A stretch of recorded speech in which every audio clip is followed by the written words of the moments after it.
Olá pessoal, aqui é o irmão Josué. E hoje eu vim trazer essa obra maravilhosa para que os irmãos venham conhecer, né? São dois livros, mas eu vou apresentar os dois, né? Eu acho de suma importância. Eu não quero apresentar um para depois apresentar o outro, né? Eu quero pegar o gancho e já mostrar os dois materiais. A Pessoa de Cristo, As Duas Naturezas do Redentor, por Heber Carlos de Campos, né? E A União das Duas Naturezas do Redentor, por Heber Carlos de Campos, né? Publicado pela editora Cultura Cristã, ok? Vamos dar uma olhadinha nesses materiais aí? Então roda a vinheta.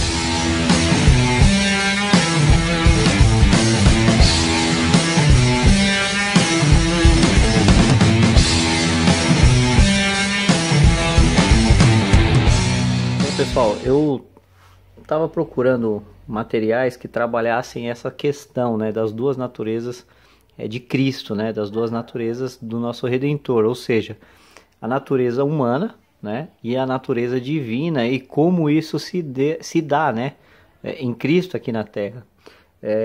E o que acontece?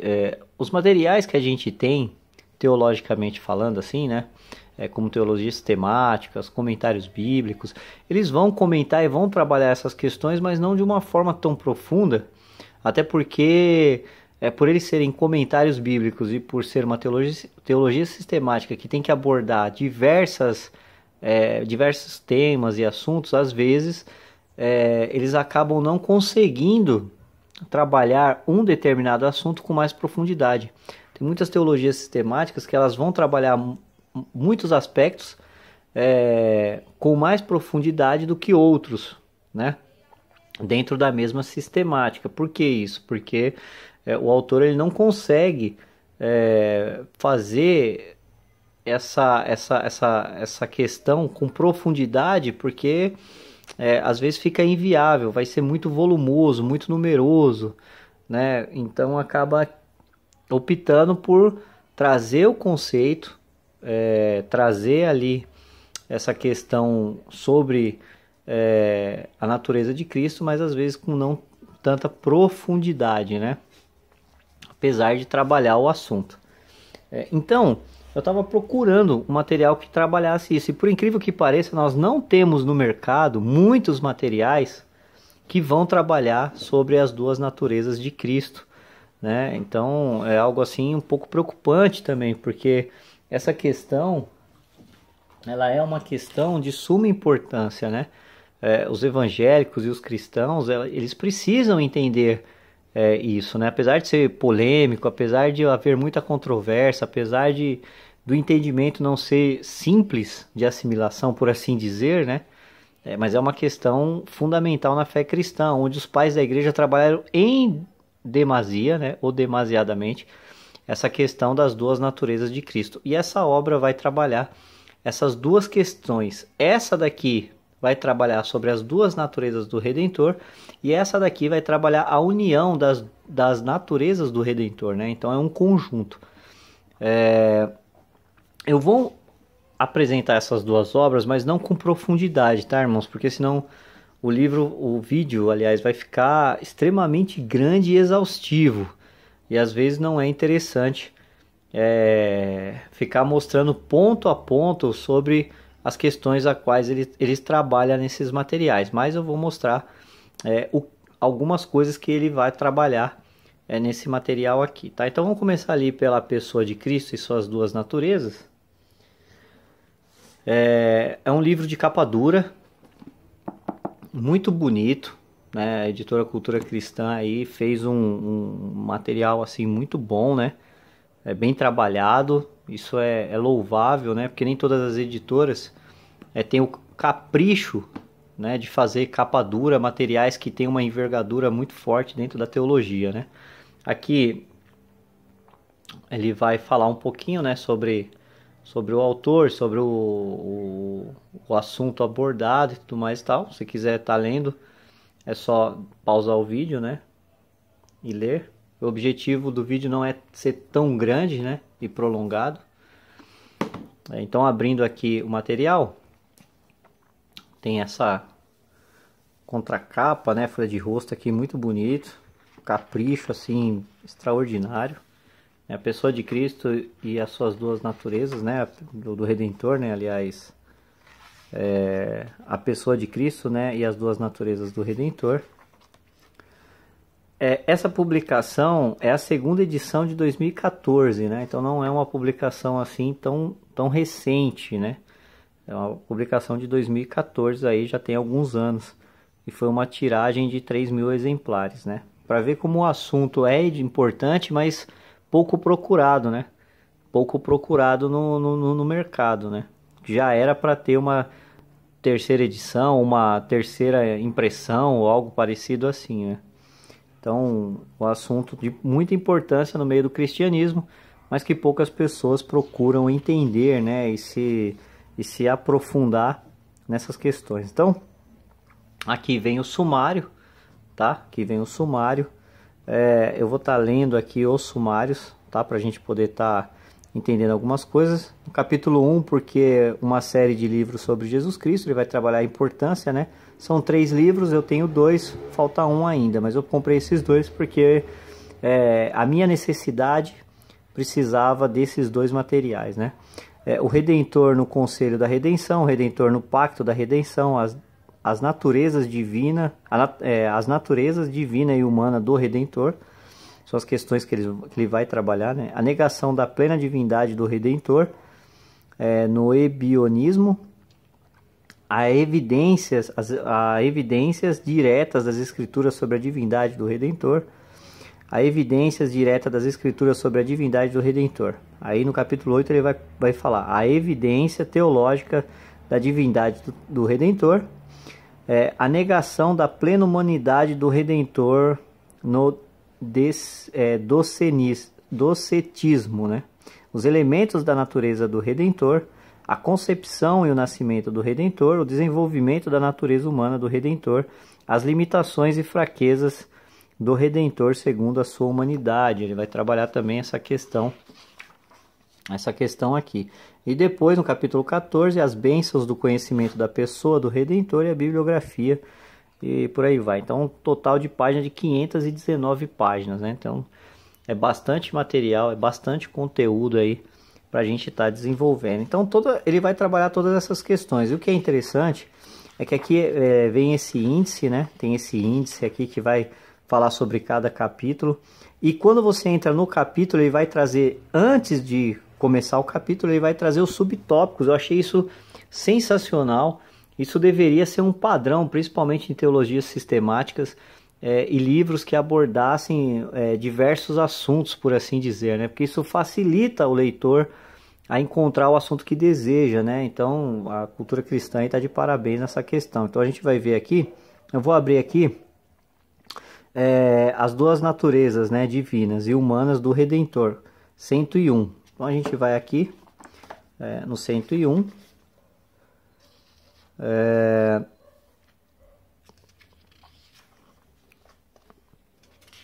101 aqui começa, né? Mas antes de entrar no capítulo 4, que vai falar sobre as naturezas divina e humana do Redentor, ele vai trazer os subtópicos dentro desse capítulo. Isso eu achei sensacional, porque aqui você já consegue achar aquilo que você deseja. E em todos os capítulos funciona dessa forma, tá? Então, não tem necessidade de ficar mostrando os demais, porque é a mesma coisa, não muda. Você vai lá no capítulo, você vai lá no índice, procura o que você deseja. Quando você abre o capítulo, ele já vem aqui nos subtópicos, né? Então ele vai falar aqui sobre a realidade das duas naturezas, a procedência das duas naturezas, a necessidade das duas naturezas do Redentor, o contraste entre essas duas naturezas do Redentor, e dentro dessas questões vem os subtópicos, né? O Redentor tinha de ser verdadeiro homem para poder substituir os homens, né? A natureza divina procede do Pai, a natureza humana procede de Maria. Então ele vai trabalhar essas duas questões, né?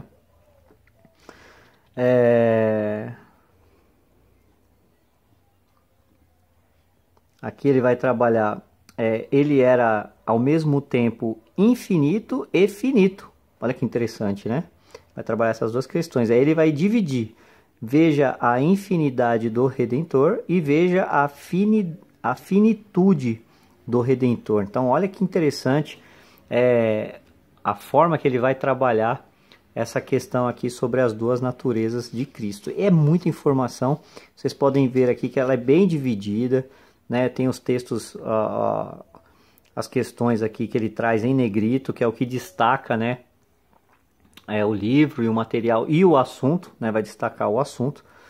E aqui embaixo ele vai trabalhar o assunto em questão, sempre trazendo versículos bíblicos. Isso eu achei bem interessante, porque isso dá respaldo àquilo que ele está falando, né? O 1 Timóteo, Lucas 2,6, ele vai trazer aqui também sobre João 1,18, né? E por aí vai. Então é um material aqui que vai trabalhar essas duas questões para a gente aqui. Então aqui ele vai trazer, né, o contraste entre as duas naturezas do Redentor, né? Então, de acordo com a sua natureza divina, o Redentor era infinito, independente, imutável, não sujeito ao espaço, não sujeito ao tempo e tal. É que ele vai dizer, de acordo com a sua natureza humana, o Redentor era finito, dependente, mutável, sujeito ao espaço, sujeito ao tempo, passivo de tentação, todo fraqueza, né? Conhecimento limitado. Então, existia todo esse contraste dentro da natureza de Cristo, e é bem interessante que ele vai trabalhar essas questões aqui sobre essas duas naturezas. Esse livro ele vai tratar somente dessas duas naturezas e como se dava essas questões aqui. Então, é um material assim extraordinário que você precisa ter na sua biblioteca para entender e fazer a aplicação correta sobre essas duas naturezas do Redentor. E esse material aqui é a união dessas duas naturezas do Redentor. Então ali ele vai trabalhar a questão das duas naturezas, e aqui ele vai trabalhar sobre essa união dessas duas naturezas e como se dava o proceder no ministério de Cristo e na vida de Cristo aqui na Terra. Material fantástico, né? Material fantástico. Capa dura também, né? Dispensa comentários. Eu vou estar abrindo aqui para a gente estar lendo. O que é interessante é que esse material aqui, olha que coisa, né? Eu comprei esse material agora, em 2019, mas essa é a primeira edição de 2005, com 3.000 exemplares, ou seja, ainda tem esse material à venda desde 2005. Entende? Quantos anos se passaram e esse material ainda está à venda? E é a primeira edição desde 2005. Eu não comprei material no sebo, eu comprei em uma loja física, Livraria Cristã. Então, para vocês verem que esse assunto, esse tema, que é de muita importância, é pouco pesquisado e procurado pela cristandade. Então, é uma preocupação muito grande nesse cenário, nesse sentido. Então, para ver aí que realmente os cristãos, às vezes, por mais que trabalhe essa questão, ou que busque um material, por exemplo, num comentário bíblico, numa teologia sistemática, acaba não procurando um material específico que aborde apenas esse assunto. E como eu disse também, existe também a dificuldade de achar e de encontrar, porque não existem muitos materiais que trabalham ou que abordem com tanta profundidade esse tema e esse assunto, né? Então, abrindo aqui o sumário, eu vou ler também, né? Então, ele vai trabalhar aqui o capítulo 1, né? Erros e acertos sobre a unio personalis na história da igreja, né? A unipersonalidade do Redentor, né? Nomes que apontam para a unipersonalis. Os efeitos da unipersonalis sobre a natureza humana do Redentor. Não sei se eu estou lendo da forma correta, tá? Mas é a forma que eu entendo, então é dessa forma que eu vou estar falando, tá? Se eu estiver errando esse nome, aí vocês podem estar entendendo da forma correta, tá? Mas eu vou ler dessa forma aqui. Os efeitos da unipersonalis sobre a natureza divina do Redentor. Os efeitos da personalis sobre a natureza humana do Redentor, os efeitos da uno personalis nos cristãos, a comunicação de atributos, a impecabilidade do Redentor, a tentabilidade do Redentor, o ensino geral sobre a tentação do Redentor,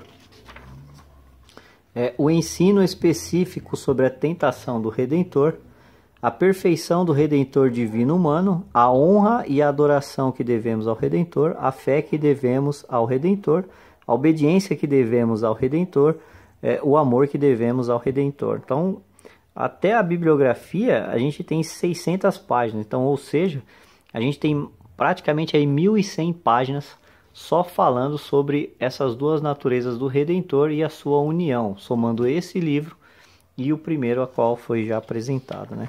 Então ele vai trabalhar da mesma forma, ele vai ter o índice e você, quando entra no capítulo, ele traz os subtítulos ou subtópicos sobre essas questões. E é muito interessante que ele vai trabalhar essa questão sobre as duas naturezas, apoiado muito sobre os pais da igreja, sobre essas questões, que foram pessoas que trabalharam exaustivamente essa questão sobre as duas naturezas, né, divinas de Cristo e a sua ação, ou seja, como se deu isso, né? Então ele vai trazer muitas citações dos pais da igreja,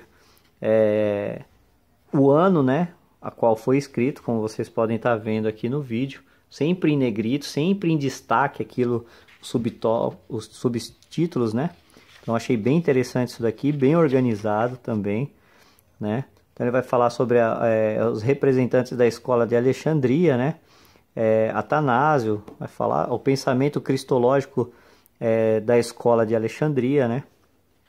Então ele vai trazer aqui muitas citações e materiais que você pode estar procurando pesquisar mais a respeito do assunto, né? Então isso é bem interessante. Então um material assim extraordinário, ó, o erro sobre a uno personalidade antes e depois da Calcedônia, né? Então ele vai trabalhar também essa questão, né?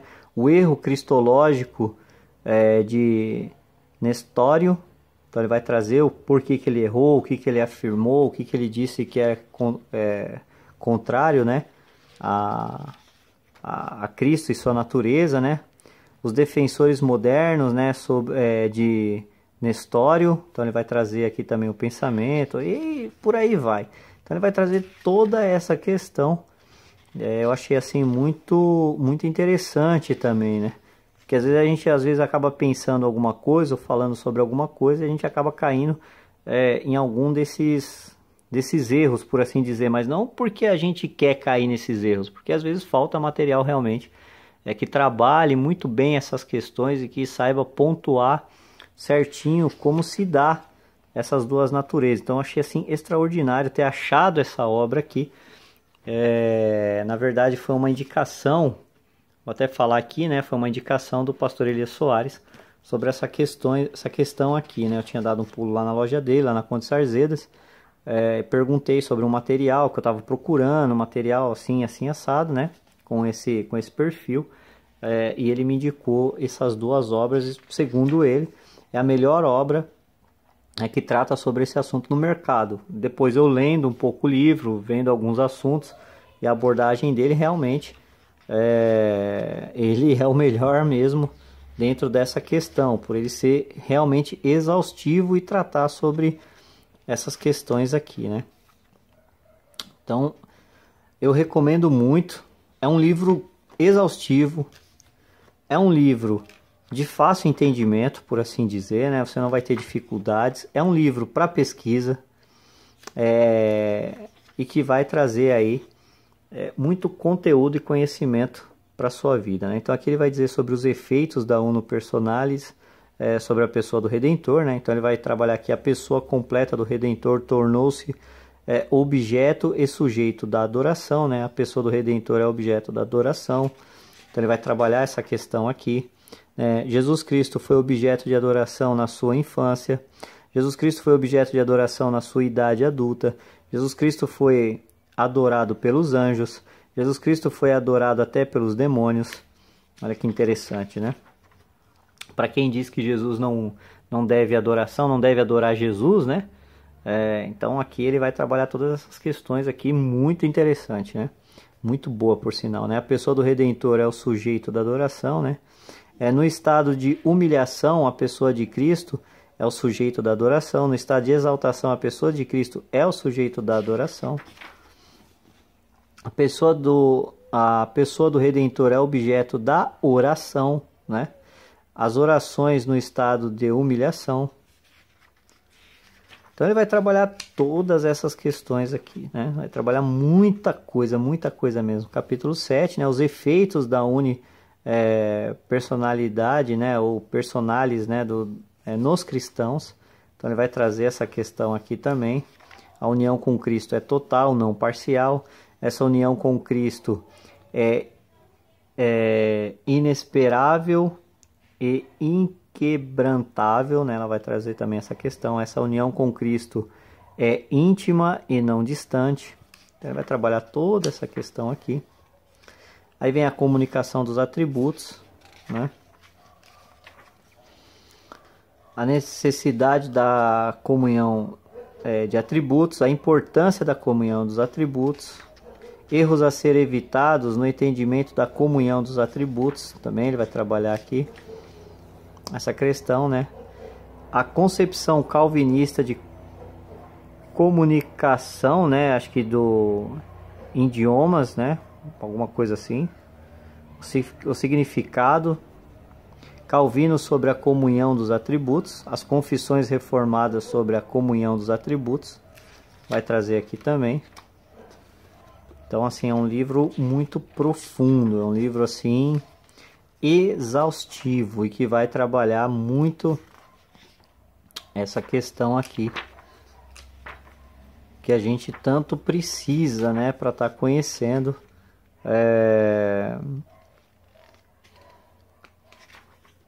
no nosso dia a dia, até mesmo estar passando, né, esse conhecimento para as pessoas a quais perguntam, tá certo? Eu não vou me estender muito mais, porque senão vai ficar muito extenso, mas é um material muito bom. Recomendo muito esses dois livros aqui, tá certo? Então é isso aí, pessoal. Fiquem com Deus e até o próximo vídeo.